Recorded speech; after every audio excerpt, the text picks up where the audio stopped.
For injections and medicines, discounts can be automatically applied for repeat sales. E.g., if Med A is purchased today and purchased again within 3 days, the second purchase can be discounted. Go to the inventory page to set up repeat discounts. Search and select the item to offer the repeat discount. Click Hard Disk to show the repeat discount box. This is the repeat discount box, which is currently empty.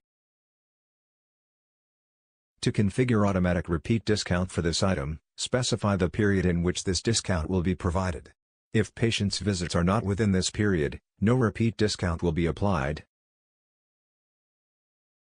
Specify the number of days after the previous visit to qualify for this repeat discount. For example, 5 here means the patient will get the repeat discount only if he purchases this item within 5 days from the last visit. Specify how much to discount here in percentage. Click Add/Edit to save this repeat discount. Items with repeat discount saved will have hard disk in violet.